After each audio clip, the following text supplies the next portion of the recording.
Hello everyone, welcome to the 50th episode of the Kiss Army Things podcast here on YouTube. My name is Xander. My name is Daphne.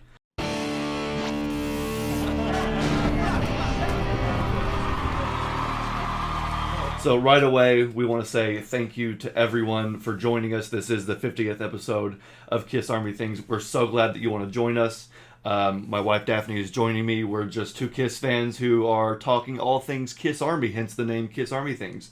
We're just chilling and drinking some Moneybag soda. You know, we've actually been drinking since episode 1. Yeah, whole time. The first thing Jeb and I did was pass out a couple of Moneybag sodas. We started talking about Kiss, and we've continued that tradition throughout all 50 episodes. Now, if you're watching this and you're a regular viewer, you may notice that this is not the regular view here on the Kiss Army Things podcast. So we thought that it would be fun for episode 50 to film on the other side of the room. Yes. Usually you see the camera facing that wall, and so we thought, hey, well, why not flip the script a little bit and film this wall here behind us. Now, I did not plan this when I put this room together, but this is just what ended up happening. My goal was to have it be as close to, floor to ceiling, wall to wall as possible. Just pack it with as much Kiss as possible. But what ended up happening was this kind of ended up being the originals wall. Oh. And then that ended up being almost like the current lineup wall. Now, there obviously is some original stuff. There's some exceptions on that wall. Then there is some current lineup stuff to your right and behind me. Yeah. But for the most part, you can see the originals here behind us. And then on the other wall, it just happened to have the Sonic Boom Gold Record, the End of the Road poster, and some other stuff. But yeah, no, that was not intentional. It's just how the Tetris puzzle worked out. I literally, puzzle piece. I still don't know how you did it.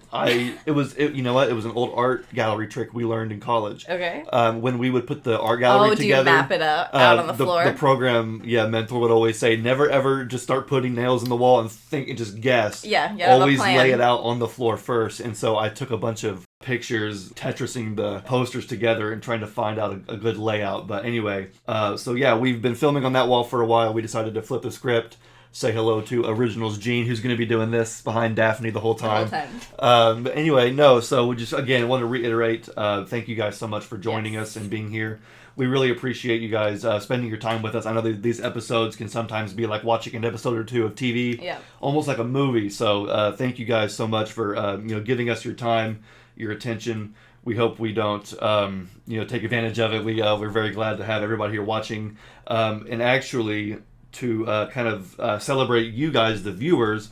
We're going to be reading your guys' comments on the show even before we do the Kiss Spotlight. Yeah. Which we always start out with the Kiss Spotlight, but today we're going to start out with some comments from our viewers. Flipping the script on everything today. Absolutely, yeah. We are just changing it up all over the place. But again, you guys are what make the show go round. Without you guys, it would just be us sitting in this room in front of a camera. Talking to ourselves. But no, we obviously want to engage with you guys and just thank you again. So we're going to read some comments from you guys. Daphne, do you want to start us off with some comments? I think you have some ready. Absolutely. Yeah, I have a few ready from our last episode, from episode 49, the Poughkeepsie off the Soundboard review. Okay.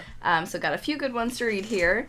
First one is from @You Wanted the Best, You Got the Best. They said, great review. I like the new Off the Soundboard as well for the most part. Here are a few suggestions for more Off the Soundboards in the future. Unmasked tour in Australia with Ace and Eric would sound awesome. Revenge tour or just any show from that lineup. Agreed. Alive 3 was great, but I want more. Psycho Circus tour. I would love something from the Psycho Circus tour. I think that would be epic.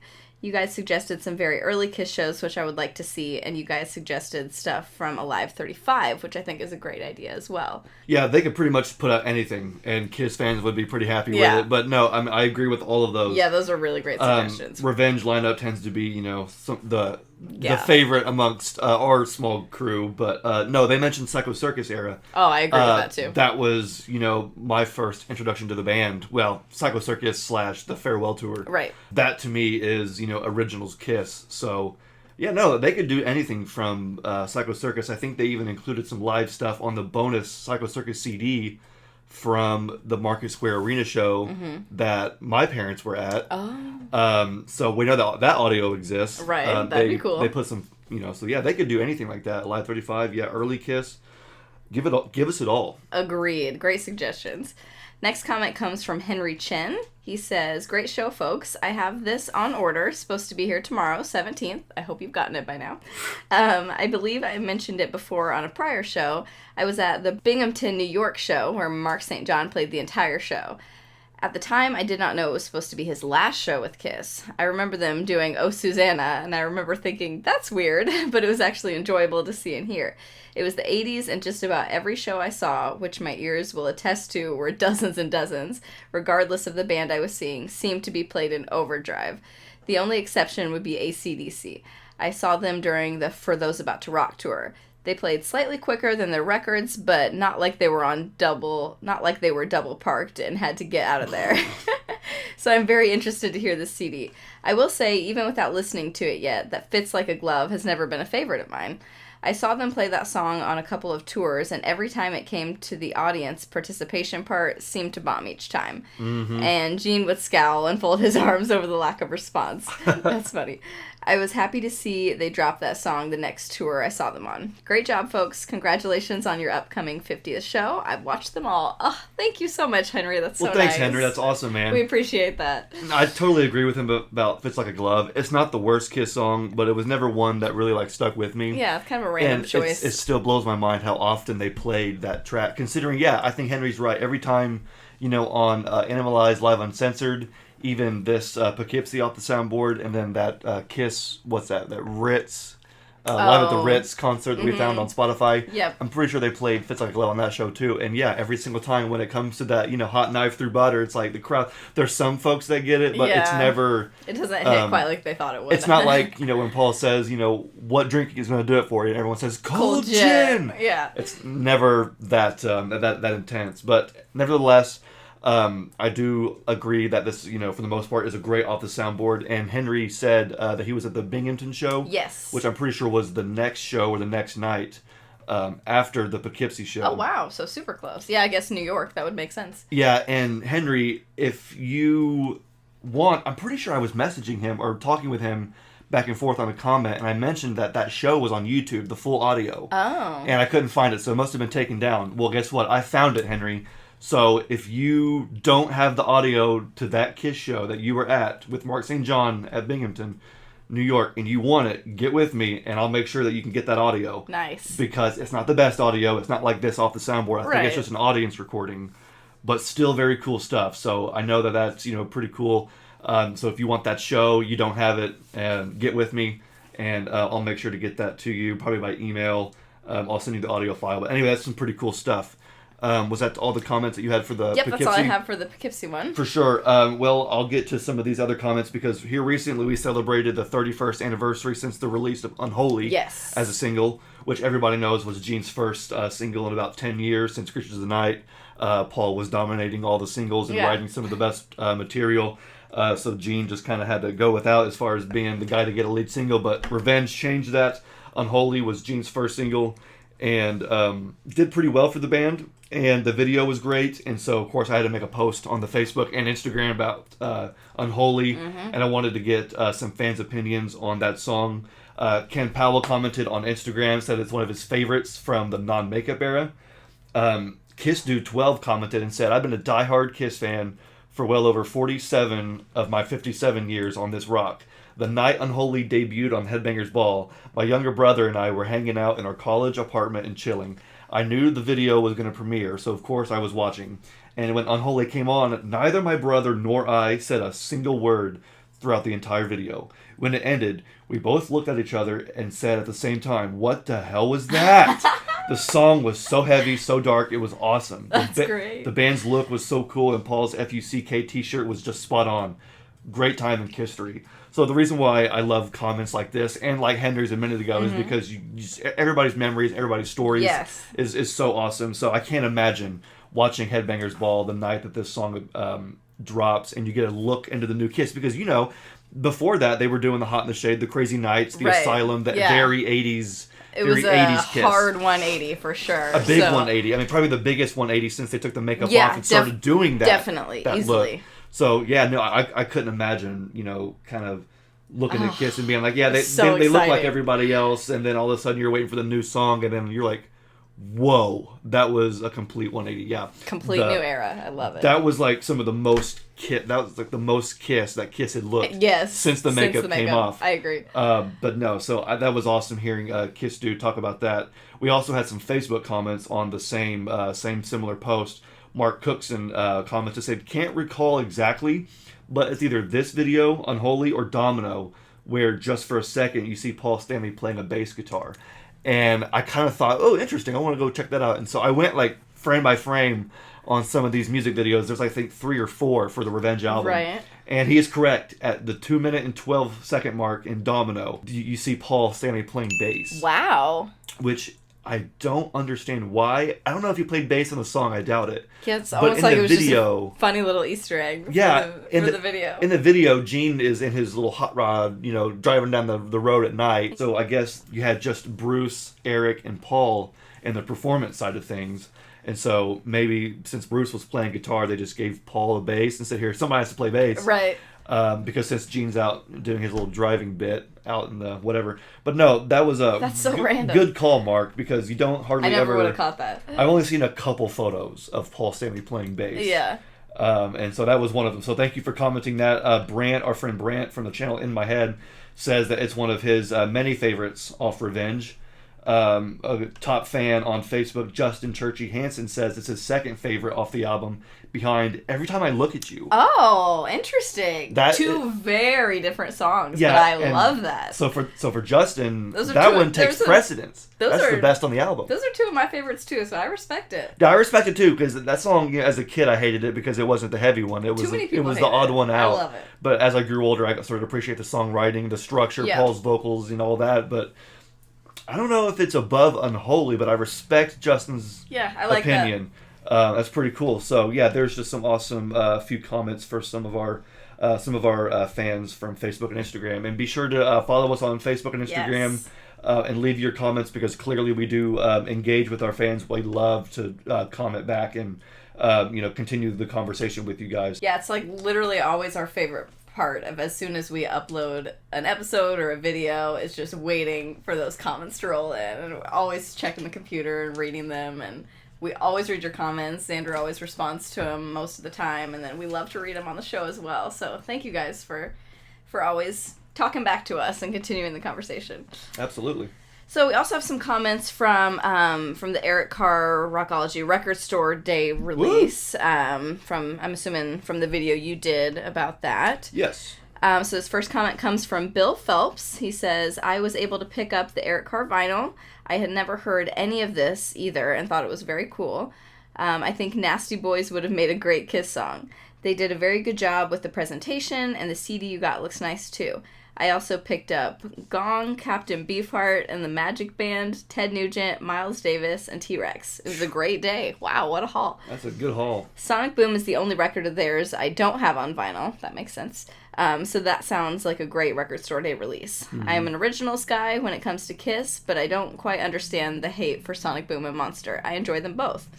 They are not as bad as some would have you believe. I appreciate that comment, that even as an originals fan, that you can see that they're not so bad. Yeah, they're pretty. I mean, I think Sonic Boom and Monster are just, they're every bit as Kiss as the first several albums, because especially Sonic Boom to me. Like, Sonic Boom is a very, I don't know, a lot of that songwriting is very reminiscent of some of the early 70s songs. Just the idea of the four of them getting together, writing and recording and doing it old fashioned. It felt very old school. As opposed to some of the other albums where they had a lot of it was the Gene and Paul band, and they had a lot of studio musicians, a lot of session writers and all that. But appreciate the comment, and what a haul, what a Record Store Day haul. Yeah, that's a lot. That's very exciting. And did Bill say he got the vinyl? He did, yes. He said I was able to pick up the vinyl. I don't think he got the CD. Just the vinyl. Yeah. Well, hey, very cool. That's awesome. Yeah, it was not easy to do, as I'm sure most of you know. So. Yeah, I didn't get the vinyl when I went out. No. But yeah, anyway, so. All right. Next comment comes from Robin K. Somehow I got lucky with Karma Records here in Indy. Oh, I was able to obtain both the vinyl and the CD. Wow. Nice. I was for sure it would have been gone by the time I got in with the line I waited in. The guy third in front of me asked for it, and the guy behind the counter said, "First one sold today." I was in shock, and so were they. I was probably 40 or 45th in line. Wow. They were only allowing people to buy one of everything. That's all I needed, though. I hope you can find a vinyl version for a decent price. That poster is how it looks in the vinyl. I also bought both Chet Baker releases. I know, what a combination. I have a lot of different styles of music, which I love and respect as someone who likes multiple genres of music. I think that's awesome. What good luck that you found that at Karma and Indie. That's not far from us, and yet we were not able to find it at any of the Karma stores near us. So no, we couldn't find Eric Carr or Taylor Swift on vinyl. No, we struck out on both. Yep. But it looks like Robin Cave struck gold. That's awesome. Yeah, that is great. Next one comes from @Icons. It says, speaking of the Poughkeepsie show, I'm from Poughkeepsie, and Dark Side Records did a live listening party for the record. Wow. That's awesome. That is awesome. Apparently it was the only record store to do so in the country. I never heard of that. That's cool. They gave us wristbands with the show date on them and posters, which I got 4 of. If you want any, I'd be willing to let go of 1 or 2. Kiss fan to Kiss fan. Keep on rocking. That's nice. That is so nice. From Icons? Yeah. @Icons. Interesting. Yeah, I may take you up on that. That is very nice. Wow, that's really cool that they did that too, and that happened to be... So they're from Poughkeepsie, and their local record store had like a listening party. That's pretty cool. That is very cool, and that makes sense, like being so close to where the show was. They must be a tight-knit community. I can't imagine any record store near here doing that. No. Not that I know of. I don't think there's a big enough demand for the Kiss Army. I mean, no. I've heard of listening parties like that at record stores, but not for this kind of thing. Not for a Kiss off the soundboard. That is sweet. That is awesome. Well, yeah, definitely. I will definitely reach out to you and take you up on that. I would love to see what these posters look like, and they said they got wristbands and all that. Yeah, and posters. That's so cool. They did like a whole event out of it. Yeah. That's sweet. And then the last comment that we got was really cool because it was from Eric Carr Official, the official account, I believe, run by Eric Carr's family. Apparently. They commented and said, thank you for the nice review. And I think, if I am not mistaken, that they shared your video on Facebook as well. They did. So that is super cool. Shout out to them for acknowledging. That's awesome. Everybody go subscribe to it's called Eric Carr Official Kiss, I think. They need some more subscribers, and obviously they're doing a great job at keeping Eric's legacy alive. Yes. So thank you to them for even commenting on the video and sharing the video. That's just our way of making sure that Eric's legacy stays alive. Yep. I'm really glad that they did this Eric Carr Record Store Day release. In fact, I think we're going to talk more about it in a different part of the episode. But, so was that the conclusion of the Eric Carr Day comments? Yes, it was. Or Eric Carr Day. Eric Carr. Every day is Eric Carr Day. Yeah, an Eric Carr Record Store Day release. It was Eric Carr Day for us. For us, yeah. That's funny. Okay, so I want to read some Record Store Day posts, or some comments too, because I posted that on Facebook, the link to the video, and Tim, I'm going to hopefully pronounce his last name correctly, it's Tim Housden, I believe, who's a big fan of ours on Facebook, always comments. Thank you so much, Tim. Tim commented on the Facebook post, the Record Store Day Facebook post, and said, awesome video, man. I think Sonic Boom would be a great one to put up for Record Store Day release. I usually don't go to them because my area doesn't have a local record store. That's unfortunate. Yeah. The last time I went to one, I got some Kiss laser discs. Kiss Exposed, Kiss My Ass, Kiss Confidential, and Kiss Extreme Close Up. That's crazy. That was the only time I went to a Record Store Day. Have a great day. Have a great week, my man, and take care. Kiss laser discs? Laser discs. Do you have any Kiss laser discs? Not only do I not have any, but I've never seen one in the flesh. I was going to say, I didn't even know they existed. I knew that Kiss Extreme Close Up existed. Okay. Because I've seen somebody on Facebook talking about their Kiss collection, kind of going through. They were going through their albums and decided to include a laser disc because it pretty much looks like an album. Yeah. But no, I didn't even know that they made one for Kiss Exposed, Kiss My Ass, or Kiss Confidential. Wow. If I ever see those, I mean, I would like to think I would snag them up immediately, but they might be pricey. Yeah. I mean, I could see those going for, who knows how much, but wow. What Tim, a cool find, though. Awesome. That's awesome. Yeah, he says he found this at the last record store he went to, the last Record Store Day, and he found that. Very cool. That's a lucky find. That's pretty awesome. Thank you so much, Tim, for your comment. And again, to everybody, be sure to leave your comments on this video. If you were able to go Record Store Day shopping, Maybe you have something to say about Poughkeepsie Off the Soundboard. That was one of the things that's, we talked about recently that's been happening in the KISS world.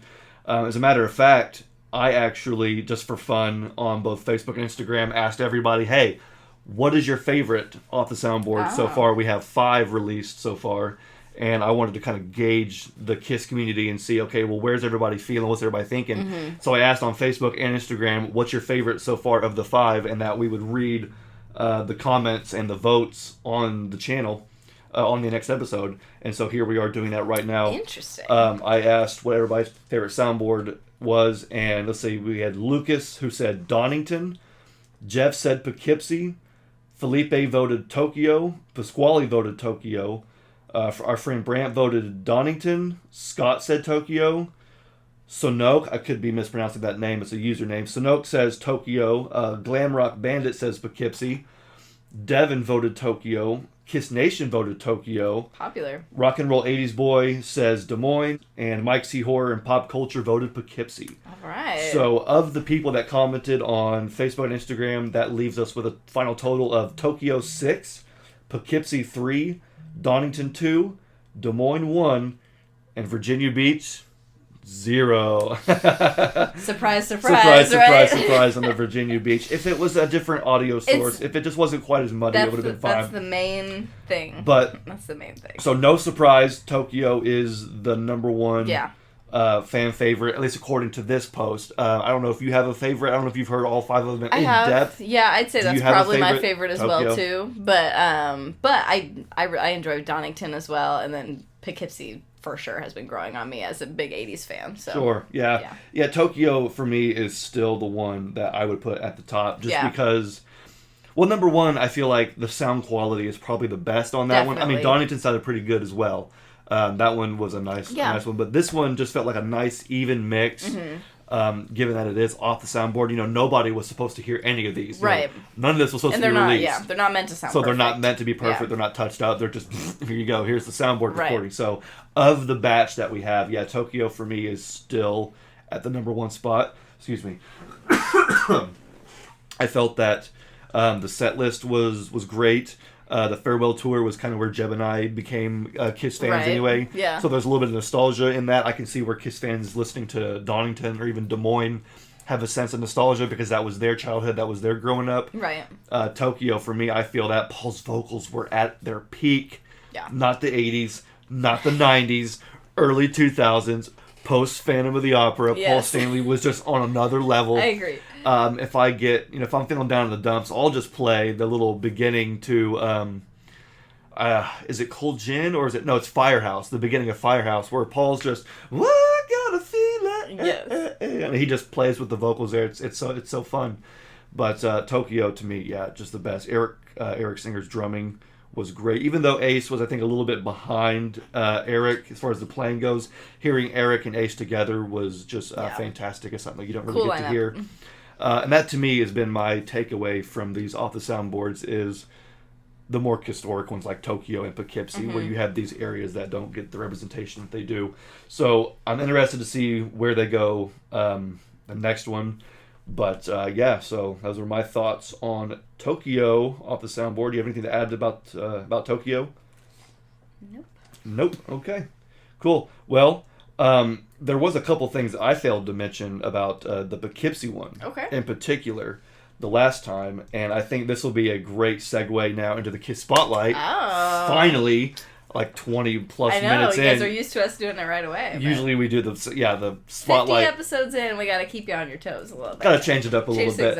But we're always gonna talk about the music because that's what KISS is. They're a band, they make great music, and so we're gonna talk about the KISS Spotlight, what album, what music we've been listening to, digging into the most and most recently. And so, since I'm already blabbing, I'll go ahead and start. Go ahead. Obviously, Poughkeepsie is the one that's so far still on my turntable. Yeah. I just switched it last night to that bootleg that we were listening to while we were setting up. Right. But no, I want to get my money's worth with these soundboards. I want to let them sink in. I don't want to just listen to them once, put it on the shelf, and never listen to it. I want to immerse myself just like I would Kiss Alive, Alive 2, Alive 3. No, they're not as great as those. They don't need to be. But I'm still diving into Poughkeepsie, and failed to mention a couple things in our review. Just some small things, but at the end of Black Diamond, they go into this jam, this instrumental jam. And I can think back to watching Animalize live uncensored for the first time and hearing it and not knowing what it was, not really hearing it, or not really knowing, where it came from or what that jam was about. And then when we saw Kiss live on I want to say it was the 4th anniversary tour in 2014, they, at the end of Black Diamond, started playing that very similar jam. Yeah. Where it's the dun dun dun dun dun dun dun dun dun dun dun dun dun, and I'm like, okay, now it sounds a little familiar, and so I went back and I wanted to figure out where that came from in history. Where it started, and I believe my ears are hearing it come from "And on the Eighth Day" from Lick It Up. Interesting. I think towards the end there's a small, like a breakdown section or whatever that has a very similar dun dun dun dun dun dun dun dun dun dun. At least the drums. Yeah. I think the guitar might be a little bit different, but there's that same exact drum beat. Interesting. So Good I'm catch. going to need the Kiss Army to help me out here, because if you saw Kiss on the Animalize tour, Henry Chin, where you at, bud? Anybody who saw Kiss on that tour, or maybe they did it on Animalize, I'm not sure. But maybe somebody can help me out with that, because my ears I caught it, I heard it, I focused on it, and then I just kind of went on to the next song and kind of forgot about it. But upon re-listening to it again, I was like, I'm hearing that jam again. I think they still play it now, too, at the end of Black Diamond. Mm-hmm. So if anybody has any additional info on that, please let me know. And then, was it really that hot in Poughkeepsie? It's November 27th, 28th. And apparently this was just the hottest show on Earth, not to be confused with the hottest show on Earth tour. Right. But the whole time they're talking about, man, it's so fucking hot in Poughkeepsie. Yeah. Those 4 drinks, pass them around. And then, Paul at the end says, rock bands are supposed to hang out backstage while you people go crazy, and then we come out and do an encore. We're not doing that, man. It's too hot. We just want to play for you. I'm thinking, how hot was it really in November? Was there just no AC in the place? I mean, my goodness. I'm assuming there was not. I'm assuming this venue, it's an indoor venue, right? I believe so, yes. Yeah, it's a very small venue. I'm sure back then maybe the ventilation was not as good. There probably was not AC, because there wasn't AC in every single building like there is now. So I'm assuming that's probably the case, and it was just packed full of people. It's like when you go to like a high school graduation. Oh, those are the worst. Packed full in the gym, and everybody's just dying. Everybody's sweating. Can't breathe. That's what I'm imagining. And that doesn't make sense. Terrible. Maybe I am a little bit spoiled in this newer generation. Right, we're used to, highly air-conditioned buildings, even giant stadiums, so. But I just thought it was hilarious how it's November. Right, in New York, yeah. Yeah, it should be pretty cold in New York, especially because I bet it was such a relief to everybody to go outside after, because I bet it was cold outside. Maybe everybody had a bunch of coats and, jackets on, and then brought them inside, and then we're like, we got to take our jackets off. I don't know, think it's just all the body heat, no ventilation. It was Paul Stanley. His sexiness there, just took over everything. I'm assuming there was pyro as well. No pyro with the show. This was a very, very small show. I think about 3,000 people. Oh, gotcha. Okay, I didn't realize it was that small. This was a... Okay, that makes sense. I could be wrong in the attendance there, but I know it was a pretty small show. Okay, so no fire. so no pyro as far as I know.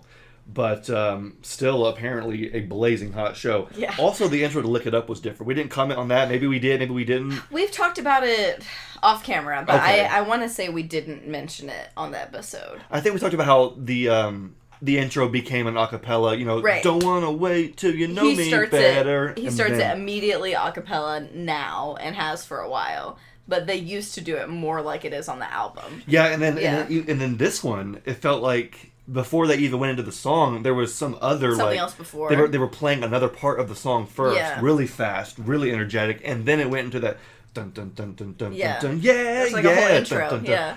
And again, just listening to it back a few times, these things settle in, and I'm like, interesting.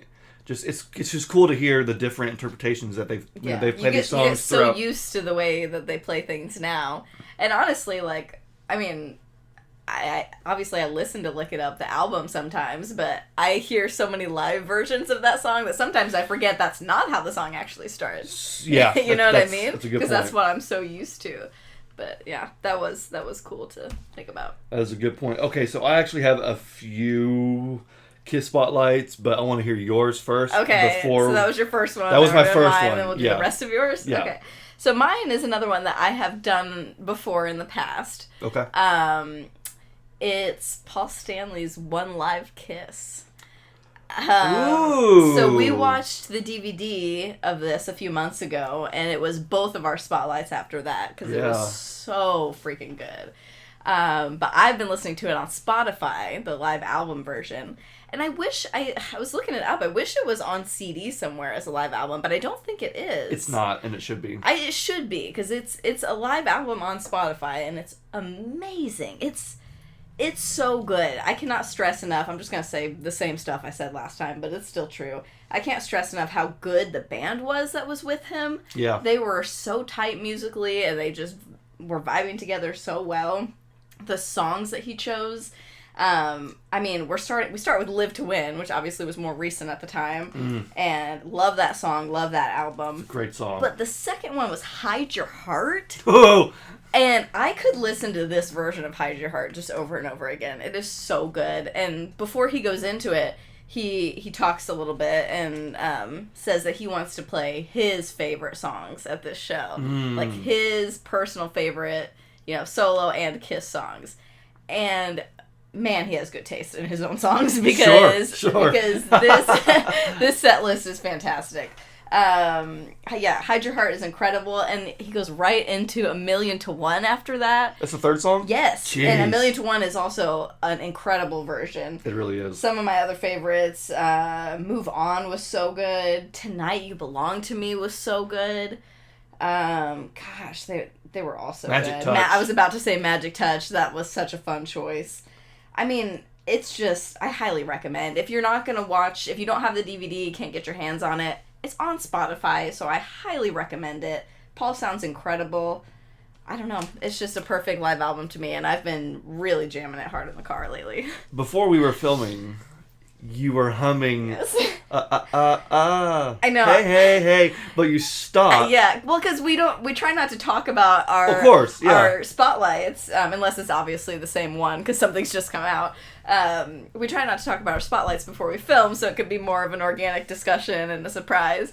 But I had been listening to it in the car earlier, and so when I get home, it's stuck in my head, and I start singing it. And I did stop myself, and you were like, what were you just singing? I was like, nothing. Yeah, well, I was like, what are you humming? Like, I knew what you were humming, but you said nothing. But you still didn't know. No, you probably because thought that. I thought it was Hot in the Shade. Yeah. Yeah, I said, okay, she's thinking Hot in the Shade's going to be, her spotlight. So no, you threw a curveball at me with One Live Kiss. I did thought. But I agree. I don't know why it's a DVD release and not a CD release if the audio is on Spotify. How did the audio get on Spotify if it wasn't pulled from the CD? Because there is no CD. It was pulled from a DVD. Yeah. I don't know. At some point, I think maybe after the End of the Road tour or something like that, maybe for like an anniversary or I think Paul himself should release that as a live, awesome, a CD. Yeah, CD vinyl. That'd be awesome. When did that come out? 2008. It came out in 2008? Yes. The One Live. Okay, yeah. The tour was like in 2006 and 2007, and the DVD came out in 2008. Correct. So I guess we would have to wait about 5 years for an anniversary release fine, if we were to get one. But I would wait too. At least I have it on Spotify. But you're right. It does, even on Spotify, it says, even though the album was released in 2008, it does say 2006 live at the House of Blues. Yes. So it does mention that it was 2 years prior, but it's just so good. I highly recommend. Go check it out. Yeah, so we could wait 3 years. You know what? I'm hoping for a Live to Win re-release. Yeah, that'd be awesome. Because I've seen counterfeit / bootleg copies of, I guess you can't say counterfeit because there is an original. Right. Bootleg copies of Live to Win on vinyl that look so awesome. Yeah. That would look great in my collection. Oh, I would love to have it. So it was never released on vinyl? No, in 2006, no, vinyl wasn't. I guess, vinyl was kind of dead at the time. It was before this. Before the Renaissance. Before this big vinyl boom again. Yeah. That we sort of created, our generation just started part of that. Getting a hold of physical music again. Yeah, I remember when we were like in high school, it was like kind of a weird thing that we were into records and record store shopping and like I was the only one. No one else our age understood that, and now everybody loves it, and I'm here for it. Yeah, I was the only one of my friends in high school that really even knew what records were. Right. Just because I was a Kiss fan, and I ended up starting collecting Kiss vinyl as a part of my Kiss collection, and then I actually fell in love with it for what it was, not just here's something to add to the collection. Right. It was like, no, this actually is, it's a part of Kiss. It's an experience. Yeah, it really is. It's a different way to listen to and experience music. But I think it's a shame that Live to Win didn't get a vinyl release because if Live to Win, if things had been different and there was a vinyl renaissance back then, or maybe he just released it later on, that would have been a really fun release. Because of course there is a CD version, but to be able to go out and buy the vinyl version, would be dope. He would do a colored vinyl version, and, have this and that, and that's what it's all about, man. I would love that. Maybe in the future, I don't know. I would love to see Live to Win get an official vinyl release. Agreed. Anything else on your? Nope, that was it. On your awesome Kiss spotlight. Highly recommend. It's so good. Absolutely. Well, like I said, I have a couple. I mentioned Poughkeepsie already. The other one I wanted to mention, we've already talked a little bit about it, but just to show it off again, the Eric Carr Rockology CD. I have never owned a copy of Rockology. There was an original release in '99. I was 4, so I didn't get into my car and go and swipe the credit card and buy Rockology then. Yeah. Never have found it on my journeys collecting so far. You hadn't even heard it until you got this, right? Exactly. Yeah. No, and I could always just go on Amazon or go on eBay and look up Rockology '99 and find someone selling it, add to cart, and get it here by Friday. But I don't always do that. But no, I've never owned my own copy of Rockology. I am a huge Eric Carr fan, so I wanted to definitely support Eric Carr, support the Carr family. This is an awesome, awesome album, although it is very, very... It looks like the solo albums, even the back does, but this is very, very different. This is mostly just a compilation of demos and tracks that Eric Carr was working on prior to passing, maybe songs that he presented to Kiss that didn't make it onto any Kiss albums. But either way, what a great release. And then this one in particular came with 5 unreleased tracks. That was Tiara, a long demo. Tiara is already on Tiara. You pronounce it how you want. It's already track number 10 on this album, but they put a long version included as track number 13. Then you have an alternate version of Can You Feel It, an a cappella version of Eyes of Love, my personal favorite Eric Carr song. It's track number 1. But this is an a cappella version. You heard that too, how awesome cool. it was. It's really We all cool. know Eric is a great singer, but this a cappella version really showcases it. Yeah. You have Obla Di Obla Da, a live version. Now, you noticed something about this because it's listed as the Cellarman, which was Eric's pre-Kiss band. It says the Cellarman 1967. So, what's the discrepancy with that, babe? The discrepancy with that... Because Obla Da it's a cover. It's of a Beatles song. Beatles cover, yeah. But what confused me is that song is on the White Album, which came out in 1968.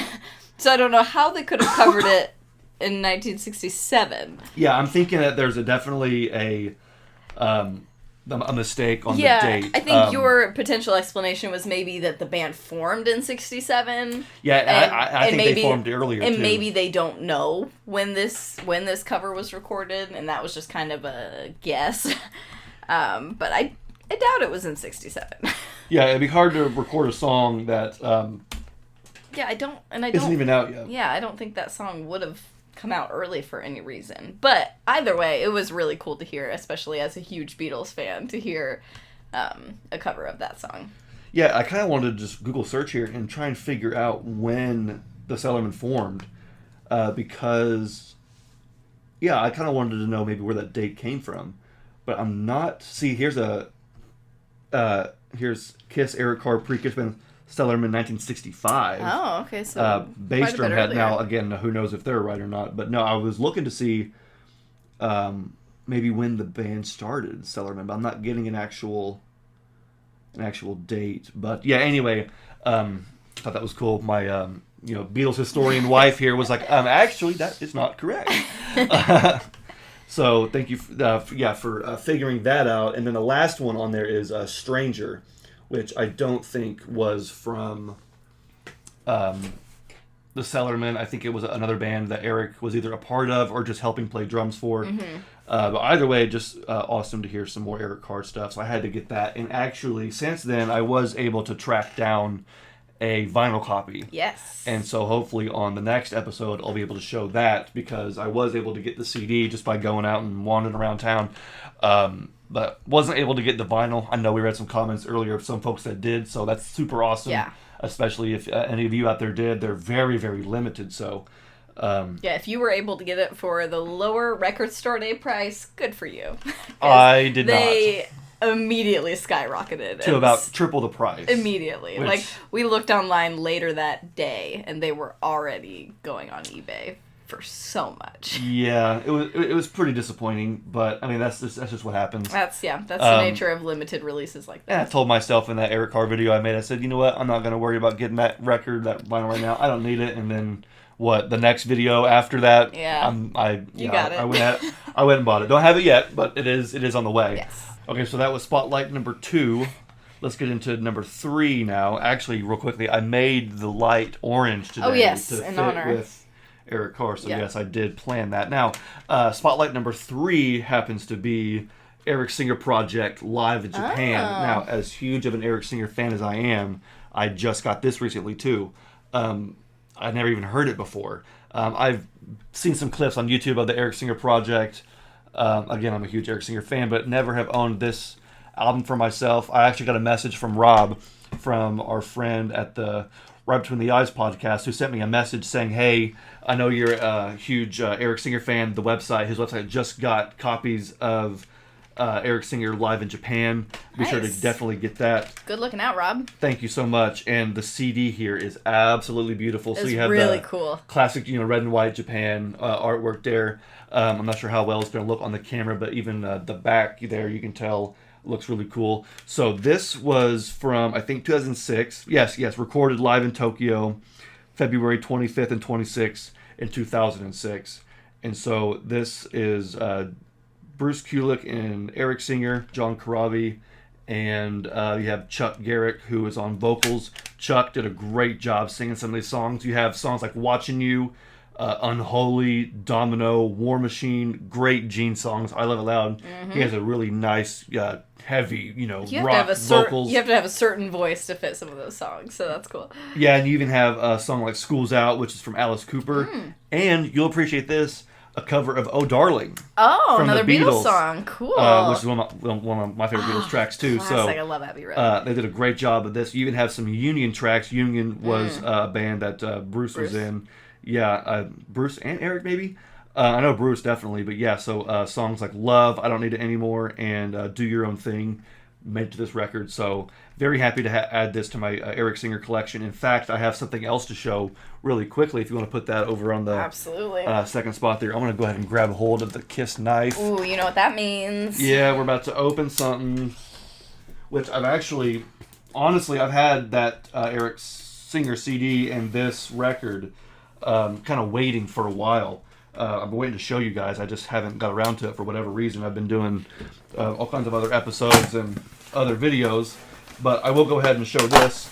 This also was a tip from Rob, who said, hey, by the way, while you're there getting your Eric Singer CD, why don't you go ahead and pick up the Eric Singer Project Clear Vinyl Edition. I did not know about this. That's cool. Which is freaking amazing. Obviously, I haven't opened it yet, so what a cool cover. But this cover is iconic. I've seen this for so long. So it's clear, and the vinyl? So yeah, I've never been able to actually own a copy for myself. These are very, very limited. I think it says 500 copies. So another very rare release. That's awesome. So as soon as Rob said that, sent me the link, I said I'm going to jump right on it.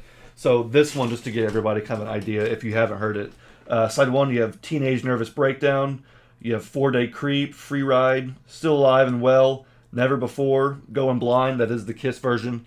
Set Me Free, Them Changes, Foxy Lady, 20 Flight Rock, and Won't Get Fooled Again. Ooh, of course, Who. by The Who. So, what a awesome, I'm assuming is going to be an awesome record. Yeah. This will probably be a future Kiss Spotlight. Absolutely. In the next video. I may spotlight this, but just wanted to showcase that real quickly because they're getting some awesome vinyl lately. and it's not slowing down. I love it. So that's it for that. I know in the past couple episodes we've also been talking about things like Spinning Gold. Mm-hmm. We went and saw Spinning Gold. That is actually available for pre-order now. If you want, I know some folks were saying, "Hey, it got pulled from our local theater. It got pulled from So fast." So we drove to another theater kind of farther away. I know some folks, their local theater wasn't showing it. Maybe they missed out. I'm not sure if and when it'll be on streaming, but there is going to be a DVD Blu-ray release. I will leave a link in the description if anybody wants it, if you're interested in seeing it. I thought it was a good film. Yeah, I recommend it. It was a nice tip of the hat to Neil Bogart, his life and his legacy, and it included a pretty good chunk of history as well, even though the songs were kind of in and out of order.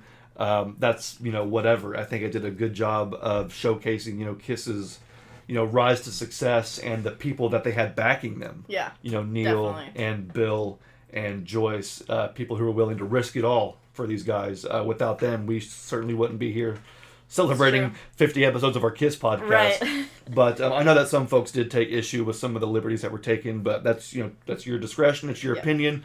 But for anybody who does want it, want a copy, I will leave a link in the description so you can pre-order that. I already got mine pre-ordered. I'm waiting for it. I think it's going to be maybe in June at some point. I guess we'll have to sit back and wait. But there was another video, some more movie news I wanted to get to because I recently found out, I saw this, I'm pretty sure this is official, this is actually true. I heard that the Gene Simmons movie Trick or Treat, or the movie that Gene Simmons was in called Trick or Treat, back in '86, is getting a re-release this year. Really? Now, I've never seen this movie. I don't think you have either. No. We haven't really seen a whole lot of Gene's movies because we all know that Gene's not the best actor, and I never really on my own sought them out anyway. Yeah. But apparently, this one is getting an upscaled Blu-ray 4K release at some point this year. Cool. So I'm thinking 2023 is going to be the year that I finally watch a Gene Simmons 80s movie. Like, do we think it'll be in theaters or no? It's like re-released digitally, maybe. Or yes, yeah. This company Synapse Film. I don't know if they have a limited license to it or if they bought the rights or what, but they are the ones that are going to be doing this called this UHD upscale HD 4K DVD Blu-ray whatever release. No official date yet, but it should be coming out this year. I would imagine Halloween. I was maybe. Gonna say, I would assume October. It would be a really good time to do it around October. Yeah. As soon as it's announced, I'll be sure to let everybody know, and I'm going to post that. Yeah, that's cool. Post a link to that because I'll be buying that. It also stars Ozzy Osbourne. I'm not sure how big. I didn't even know this movie existed. No, it's one of those B, C level movie. It sounds great though, because even if the acting is cringe, it sounds campy and fun, which I'm all about. I love bad Halloween movies. Yeah, no, we've watched some good ones in the past. I don't even know how big Ozzy's role is in the film. Yeah.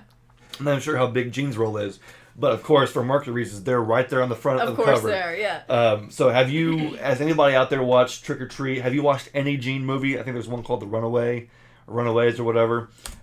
We talked about watching Extract with Gene as Joe Adler, which that one was pretty funny. I will admit that one was pretty funny.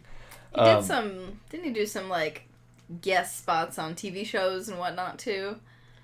I want to say he was in like some kind of dramatic, like I don't know, like cop show or something like that. Yeah, what was that? I feel like I can see the scene in my head, but I don't know. Was it called Wanted? Was it NCIS or something? Was it CSI?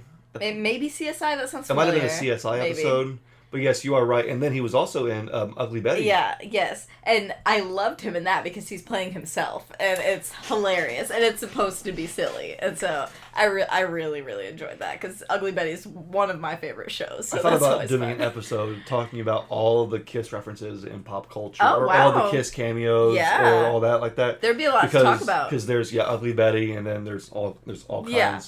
But, anyway, so I will let you know as soon as I know about when Trick or Treat, that release date, is made official. But if anybody has seen a Gene Simmons 80s movie, let us know in the comments. Yes. There's one I read about this in Gene's autobiography, Kiss and Make Up, where he played a transvestite in one movie and dressed up and the whole get up and they had to like sing and like perform and dance. Like Gene Simmons in drag, like basically? Gene Simmons in drag. That's amazing. And he's doing this like, this dance, and it's very, very awful. But it's 80s Gene. I want to So see it's it. like That's great. it's like 80s Gene and animalized Gene Yeah. mixed together Yeah. with even more makeup and Right. flash and just, oh my gosh, it was so... That sounds interesting. It was crazy. But anyway, so yeah, we're just nearing the end of the episode here, just having a lot of fun.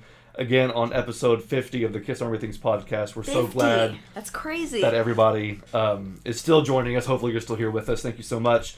As we're nearing the end, we haven't even talked about the Kiss tour, really.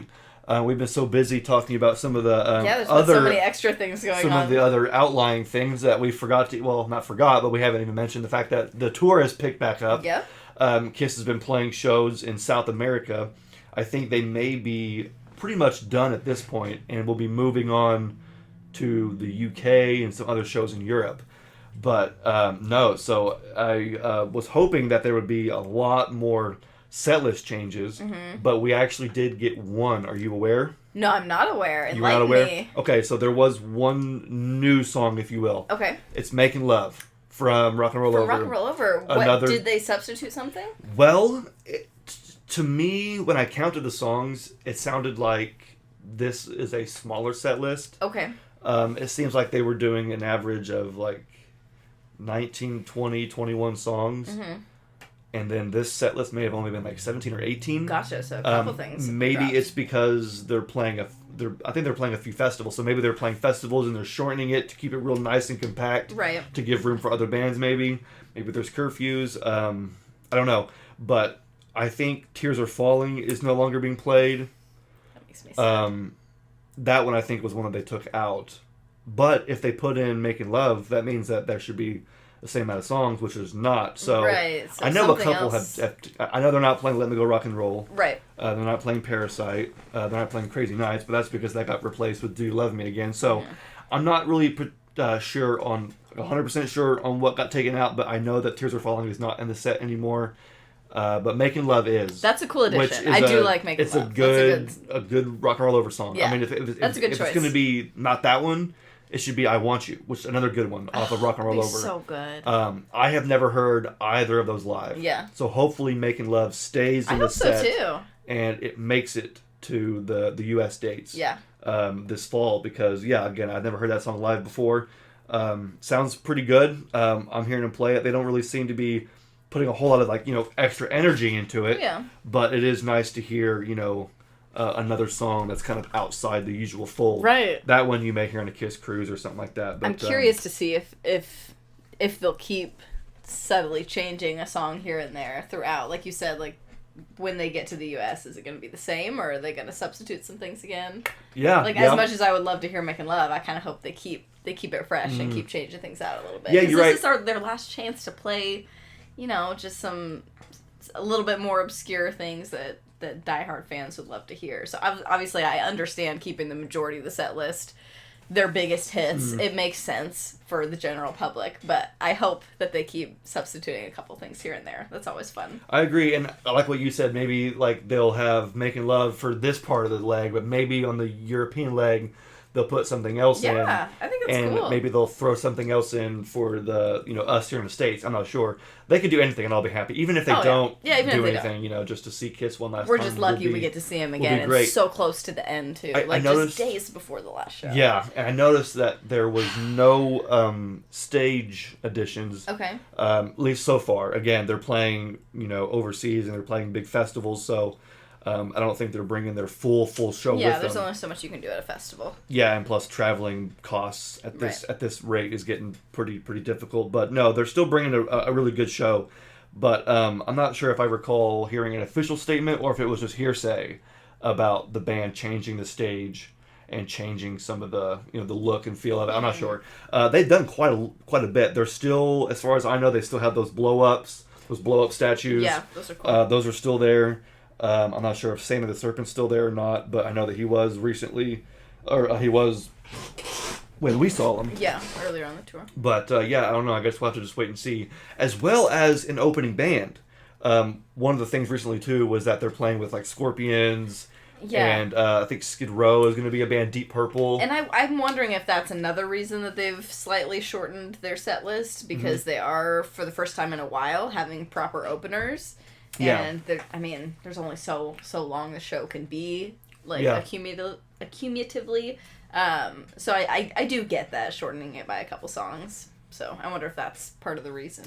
Yeah, and even when the Donington Soundboard came out, I was looking at some reunion tour set lists and noticed that there were a couple songs missing from the Donington set list versus the regular reunion tour set list. I think Rock Bottom and maybe Beth were dropped. Again, it was a festival. They wanted to maybe either condense it for, the sake of the schedule, or they wanted to just, really pack a punch and, just narrow down to the best of the best. But we'll see. I'm still wondering if they're going to even bother with an opener for the States or not. Some of these openers right now are just for, the festivals. Right. And then I think Skid Row will be a proper headliner or proper opener during some of the European shows. We talked about a couple of those UK bands. Somebody actually did comment back and was talking about, what was it, the Skindred or one of the other ones, commented and said those are actually one of the most popular bands in the UK. Okay, cool. So it sounds like Kiss is bringing some good support. That's great. I even checked out some of their songs. I don't know if it was Skindred or the other band, but either way, I checked out one of their stuff, and they're very different than your regular run-of-the-mill band. Okay. So in what way? Like, it's still rock? Music, it's still rock based, but just the music is structured differently. They use a lot, they'll use more than just your traditional instruments for rock and roll. The look of the band is very out there. Oh, interesting. Very, That's fun. Very visually appealing. Yeah. Not a band that you would think would tour with Kiss. Yeah. But if they're touring in the UK and this band is very popular in the UK, that makes sense. Then that's really good for the crowd. It's going to be drawing crowds. That's going to be really good for, of course, the band. Yeah. The band themselves. I think they posted saying they're, excited to open for Kiss. Of course, that's so dope. Who wouldn't be? Yeah. But so I'm still very excited for some of the remaining stuff we're going to see on this tour. Who knows? I've even debated on getting another shirt. I already have 3 End of the Road shirts. They just came out one more. with new ones. Did they really? They have new ones. The only reason you may not have seen them. The only reason why I haven't actually pulled the trigger is because there are no dates on them on the back. Yeah. It's just that's an awesome front graphic, but there's nothing on the back. So maybe if they start selling those shirts with dates on the back, I'll just and I mean maybe might snag one up. Yeah, maybe at our actual show there will be some. That'd be cool. Yeah, I'm hoping there's some show specific merch. I was gonna say the same thing, like specific to the location that you're at. Yeah. Yeah, I mean it would be difficult obviously to print up that many shirts every single night. Yeah, but I mean for every night of the tour. They've done that before. They've done similar stuff like that. Plenty of bands have done that before. Absolutely. So I don't see why not. And I noticed there are some new merchandise that they have too. There's like a those Big Gulp cups I have. Yes. From the 7-Eleven Big Gulp. They have those style of cups, but with the 50th anniversary logo, the Final 50 emblem. Those like gold. Those little gold that coins. That logo is so cool. I love all the gold stuff. And if I see that at our show, I'm buying that 100%. Yeah. That cup looked awesome. There's even a keychain that has the Final 50 logo. It's that little emblem, but on the keychain. That's cool. Which is cool, but I would almost prefer just a coin. Just like a commemorative coin. Just a commemorative like gold coin. Yeah. With the Final 50 logo really on cool. the front, and then maybe like something on the back. Yeah. The 50th anniversary, whatever on the back. Yeah. That would be so cool. I would pay $50 for a gold. Just for a coin. Oh yeah, absolutely. I'm just just to give somebody a price. Somebody listening who wants an idea for tour merch, I'll do it. Anyway, I think we're pretty much wrapping up here on episode 50. That was pretty fun. It was a good episode, Daphne. Thank you so much for joining me. Of course. And thank you guys for joining us on our 50th episode here on the other side of the Kiss room. Here's to 50 more. Absolutely. Whether or not we film on this side of the room again or not, I don't know. But it's cool for them to see a different perspective because they only ever see the one wall. And so very true. Now you're seeing what we're looking at normally. Unless they check out some of the first few tours, episodes. Yeah. Well, some of the first few episodes. Oh, Ooh. We had a 2-camera setup for That a was while. Weird. It's so strange looking back at our first few while we were figuring things out. Yeah. And like figuring out what the best setup would be. But because at first we did have 2 cameras on Xander and Jeb. And actually 3, because we had one on each of you, and then a third one that had you both in it, because you were kind of on opposite sides of the table. Yeah. So that was really interesting, but we figured out that was a little more difficult than it needed to be, and too much editing. Yes. Way too long. Yeah. And at the time, the computer that I was using was less than fast. Yeah. It was less than slow. Yeah. It was terrible. It was bad. Nowadays, I probably could do it. You could, but our setup is so...